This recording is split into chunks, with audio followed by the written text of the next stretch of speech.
Yes, sir, ladies and gentlemen, we back with another edition of the lunch break. I told y'all I'm gonna try to get on here every couple of days and talk about the latest news in sports or some of the trending topics in sports and politics. Shout out to Jamel Hill for coining that phrase. Um, I have about 30 minutes, y'all. I got about 30 minutes before my next meeting, maybe 45. So let's get into it, man. Without any further ado, let's get into it. We're gonna talk about the NFL offseason today. I talked about the finals. We talked about the finals last week. We talked about Kyle Pitts and the Falcons. We could talk about the offseason. Let's talk about the Falcons real quick. Interesting news came out of Green Bay. We talked about Green Bay, how they released Jaire Alexander. I have told y'all from the get-go, I think we need a cornerback too to solidify our secondary, and I think our defense will take a huge step in going from really bad. I think right now we're a middle of the road defense with what we have now. I think somebody like a Jaire Alexander at CB2 allows our defense to go take the next step, especially if our pass rush is as good as we believe it will be. Kirk Cousins shows up to OTAs. Very interesting. Not surprised. One thing that Kirk Cousins does that is he has built his brand on is being a good teammate, a good person, being honest and transparent to an extent, because we know that he was hurt, even though he said he wasn't. He shows up as quarterback number 2, said he's focused on being the best backup quarterback in the league and helping this team get a Lombardi trophy, which would then allow him to get his Lombardi trophy. And he basically said, you know, all of that trade talk and all of that movement was at the beginning of the offseason. Now that we're here and the season has kind of started with mandatory minicamp, I'm here. I'm 10 toes down. I'm part of the team. I can respect that. That's commendable. I do think that he will not. I do agree that he will be a good teammate and he will not be a distraction. But what I do know, or what I assume I know, is that they will continue to look for trades, especially when the season starts and everybody gets hurt. So I think the Falcons are just biding their time. I think that the Falcons should be able to move on from Kirk. What's interesting is the Kyle Pitts noise. I told y'all last week, what do y'all think about trading Kirk Cousins and Kyle Pitts to Pittsburgh? Then Pittsburgh comes back and signs Aaron Rodgers, who is now on a 1-year, $10 million deal. Cool. There's really no other place for Kirk to go. So him saying that he's here to be the best teammate doesn't surprise me, because there's no other teammate for him to be. There's nowhere for you to go, Kirk. So let me know. Where do y'all think Kirk Cousins ends up? Shedeur Sanders seems to be doing really, really well in Cleveland. I'm not sure if he goes to Cleveland. Joe Flacco is there as the veteran. They really like his presence. The only other place that I could see him going, I don't know who Indianapolis' starting quarterback is.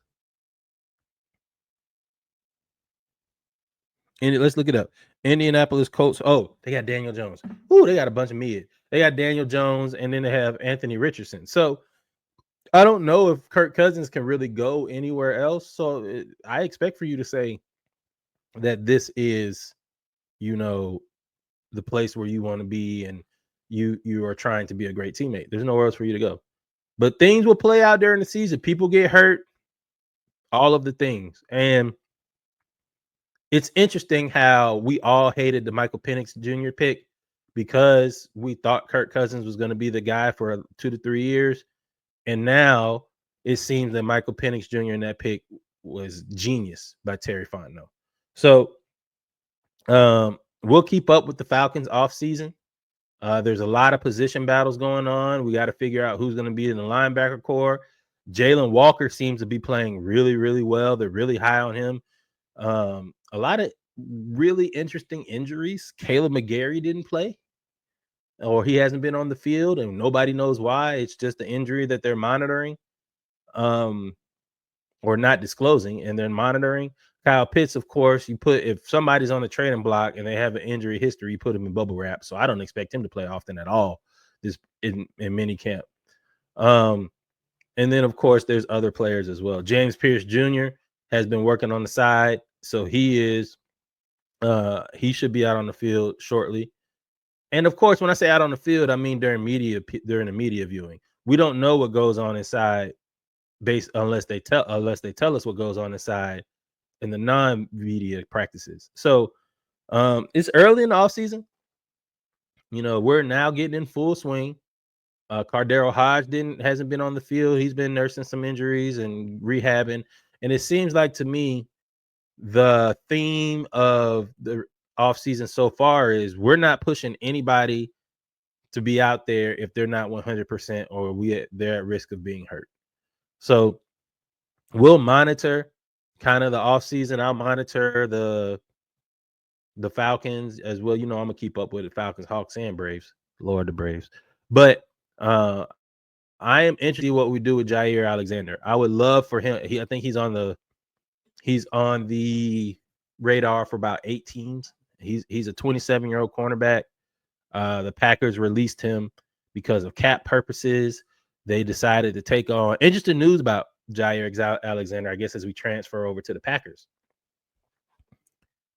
The Packers decided to take the entire cap hit this year, $17 million, versus splitting it up next year using the post June 1st exception to split the cap hit over the next 2 years. That tells me that they're not done making moves. And I expect for them now, would be interesting for them to throw their hat in the Jalen Ramsey sweepstakes. What's interesting is they release Alexander on Monday, and the very next day they have converted Bo Melton from wide receiver to cornerback. That is an interesting move. You normally don't see position changes in pro football. And the last time I think I can really remember it is Troy Brown with New England, where he played receiver and DB, Bill Belichick.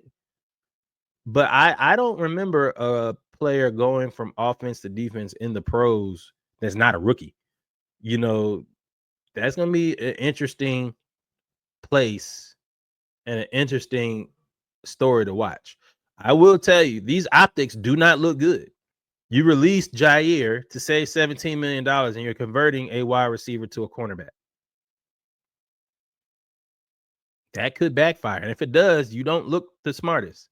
But if there is one team that can convert a wide receiver to a cornerback and absorb that shot to the depth chart, it's the Packers. This is the advantage of having a bunch of decent receivers, right? They don't, it's been said that they don't have a number one, et cetera. They don't have the standout guy, but they have a bunch of low spades. I think they do.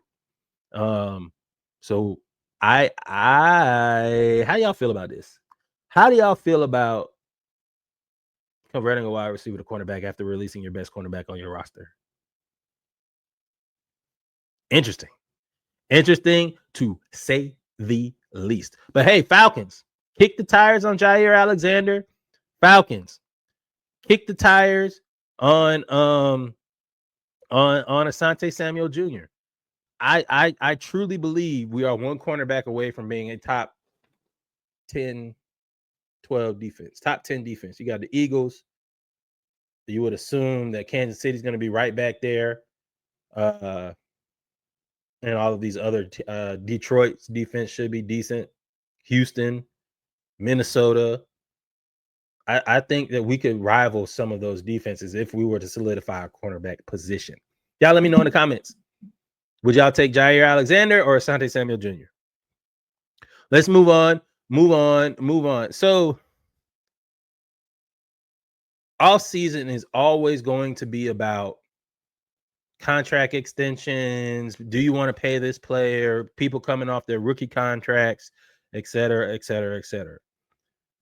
What I did not expect is for the Bengals to not even have their rookie on the field. Shemar Stewart was the combine champ. I think he ran like a 4.4 40. He had like a 4.45 40. He has a 40-some inch, 39-inch vertical leap, 10-foot broad jump. He is the athlete. Played at Texas A&M. He says he didn't get a lot of sacks because he was playing within the system. So when the Bengals drafted him, you knew the Bengals were going to draft the defensive end because of the whole Trey Hendrickson issue, who has led the league in sacks the past 2 years, and they don't want to pay him, or don't want to pay him as the best pass rusher in the league. Shemar Stewart has called out the Bengals because he's in a holdout. And I think, if I'm not mistaken, both rookies are in a holdout for the Bengals because, again, they do not want to add the injury exception into the contract, which is insane to me. If I were him, I wouldn't practice either. A lot of people are saying he should go out and practice, the deal will get done. But let me tell you, if there's going to be a team that is not going to do the injury exception, why would you go out there and practice if you don't have any insurance? That's like not having any insurance, right? When you drive a car with no insurance and you get in an accident, you stuck. You got to pay that bill. If he were to go out there with no contract and get hurt, he loses all his leverage. I stand with Shemar Stewart on here. Now, what I don't stand for is you kind of like saying Trey Hendrickson is only 99% right and he's 1% wrong because he's under contract. Yeah, that's cool. I wouldn't reference Trey Hendrickson when trying to do that because you're not Trey Hendrickson. We don't even think you're going to be Trey Hendrickson. We hope you're good enough to justify the pick, assuming that the Bengals front office can get you on the field. But I wouldn't have referenced Trey Hendrickson, but I understand what you were saying. The Bengals are a poverty franchise, as my co-host on the Splashcast calls it. Episode 194 out Thursday, episode 193 out now, live stream on Mondays at 9 p.m. See you there. I don't understand what the Bengals are doing. I don't get it.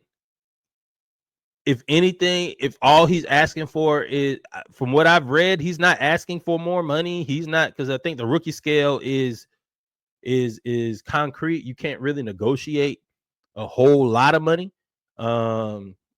Like in the old days where the number one quarterback could get paid $56 million, $51 million 4 year, $61 million, $17 million a year contract. You don't do that anymore. So all of this is a negotiation really on whether you think you decide I should get insurance or not as a rookie.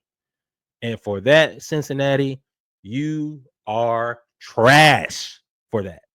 Trash. There's no way I would play. If I'm Shemar, y'all might as well trade. Go ahead and trade him for something. Trade him for a first round pick next year. Y'all not gonna be good anyway. Well, we assume y'all not gonna be good. Y'all gonna be good on offense. Trade him if it's not gonna work out, because it seems like to me this may go all the way into fall camp. And if this goes all the way into summer and fall camp, even if you sign him, he's going to be behind. Hopefully he's studying his playbook, but if you're an organization, why would I give you a full playbook and I can't even get you on the contract? I could give you a playbook, we didn't work out, and then you go sign somewhere else and we stuck. And now you know our plays. So all of this could be avoided, Bengals, if you just get a man injury insurance in his contract. But you deserve everything you get because y'all don't like to negotiate in good faith. The Bengals are cheap and it's showing. Shemar, do your thing, dog. It is what it is. We all behind you. I hope you get it. If you don't, hey, Atlanta, you could never have too many pass rushers. You could never have too many pass rushers. You could never have too many pass rushers. Where we want to go from here? So Shemar was there. Another disgruntled player. James Cook in Buffalo. To me,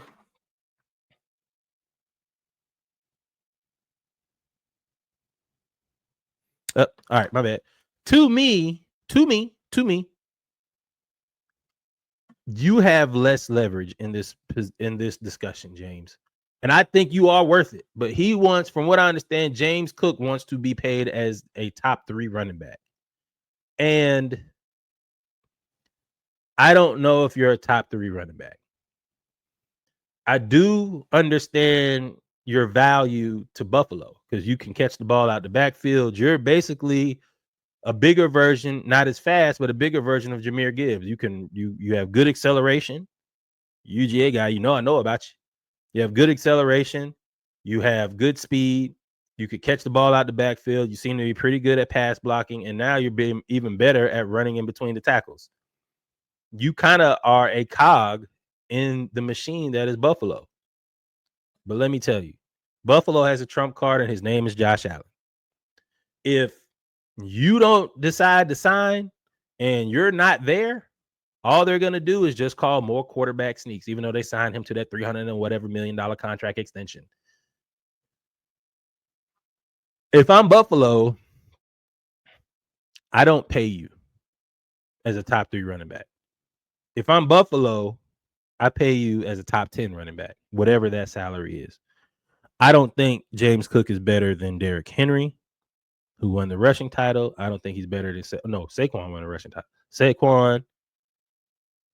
I don't think he's better than Saquon. I don't think he's better than Jahmyr Gibbs. I think he's on par with Jahmyr Gibbs, maybe. I think Bijan is a better back than he is. So, and then you could say Jahmyr Gibbs. That's what, 5. So that put him at 5. Top 5 running back money and top 2 running back money. I don't know if there's a big difference in that. Do you guys think that there is a running back? Do you think James Cook is a top 5 running back? I think he's top 10, but I'm having trouble. I'm blanking right now on who is a better running back than James Cook. You got the running back in Green Bay that left Oakland. I think he's pretty good. Josh Jacobs. I think Josh Jacobs may be there. So whatever Josh Jacobs is making is probably where I would try to pay you. But if you're gonna hold out because you want top 3 running back money, I think you can't do that in Buffalo. I think they'll move on from you and they'll just try to get a second round pick for you. First round pick, second round pick. But I'll never disparage somebody from getting a bag. Buffalo, it behooves you to sign him though. Because if y'all let him go and don't sign him, or you try to trade him or whatever, and he ends up at your arch rival, Kansas City is looking for running back help. And he ends up in Kansas City with Patrick Mahomes, y'all going to be kicking yourselves for a decade because he's only like 24, 25. Wait, 21, 22, 24. Yeah, he's only 25. So y'all better figure it out. Y'all better negotiate in good faith. Don't turn into the Bengals, bro. Do not turn yourself into a poverty franchise. Please do not. Finally, this is where I really wanted to go. I got a question for y'all. This Joe Milton news is very, very interesting in Dallas. It was interesting to me when Dallas traded for Joe Milton in New England, and I think they gave up a 5th round pick, if I'm not mistaken. Interesting to me. You got Brian Schottenheimer, who is now the new head coach. They have already, when it comes to Dak Prescott, the negotiations for paying Dak, for whatever reason, went all the way until the beginning of last year, and then they paid him record money. I think he got a $55 million signing bonus. He signed a 4-year, $240 million contract with $80 million in signing bonus and $231 million guaranteed with an average annual salary of $60 million a year, bro. Dak is getting paid $60 million a year. Why is that important? Because by the end of that contract, he will be 34. His cap hit is $50 million this year, $74 million next year, $68 million the year after that, and then the final year of his contract at the age of 35, his cap hit is $78 million. Dead cap. Why is that interesting? Why do you need to know about dead cap? If they get rid of him or they cut him for whatever reason, his cap hit is $180 million, $129 million, $55 million, and at the end of his contract is $32 million. So for all intents and purposes, they have Dak sold up from 31 to 34, age 31 to 34, or 2027, where you really can't cut him or anything. If you come off of Dak, it'd have to be a contract It would have to be a trade. So if that's the case, it's why are y'all keep talking about Joe Milton? Joe Milton is impressing in Dallas. Joe Milton has been compared to, ironically, we just talked about Buffalo, Josh Allen. He's a big quarterback, 6'4", 6'5", cannon for an arm, throws the ball 70 yards with ease. And he could drive the ball down the field. But the thing about him was just, reading offenses and reading defenses and accuracy, which apparently he got better at in New England. And I knew that New England was going to trade him because he was flashing too much, and they already have invested everything in the Drake May. Not saying that they shouldn't. I'm just saying that there's no way you're going to have a quarterback controversy of two young quarterbacks. We saw that happen in Washington, and they ended up losing both. So RG3, for you young folks, that's RG3 and Kirk Cousins. So I don't know what Dallas is doing. If I had to speculate, I'm a Falcons fan through and through. I would reference what Terry Fontenot did with Michael Penix Jr. and Kirk Cousins. Kirk Cousins signed that huge contract, 3 years, 180, which is 1 year less. It's basically the Dak Prescott contract. 3 years, 180, 4 years, 240, $60 million a year. Same. I think most our signing bonus was 90, his is 80. It's the exact same situation that the Falcons are in. But I don't know if they're going to handle it the same way. Because Joe Milton hasn't played in the regular season for real, I don't know if there's going to be a quarterback controversy. But what I can tell you is Dak has been hurt. He missed all of last season, or most of last season. I think he missed most of it. He missed another season where he broke his ankle before that. And he's going to be 32 this year. I don't know. From what I can see as a Falcons fan, they're positioning themselves to do the same thing to Dak that Atlanta did to Kirk. Dak is going to play this year. I don't know if he's going to be the greatest. I wouldn't be surprised if Dallas starts off tough because they got George Pickens and they drafted all those running backs. Surprised that Dallas didn't go after Nick Chubb. And then they have CeeDee Lamb, and they have to rebuild their defense. And again, if you're going to stick with Dak, why are you talking about Joe Milton so much? I've seen, this is not the only headline. I just like Football Focus because they have really good graphics. Shout out to y'all. But they've been talking about Joe Milton a few times. Now, that may be because Dak still is rehabbing and he's playing. I don't know. But to me, it seems like they're trying to position themselves to get away from Dak Prescott and get away from that contract. The only thing is, I don't know where you would go. Because if Dak plays well and he plays well enough to trade, where would you trade him to? Right? If he doesn't play well, now you decide, or he gets hurt and you put in Joe Milton and Joe Milton plays well, now you're in the Atlanta Falcons situation with Kirk Cousins.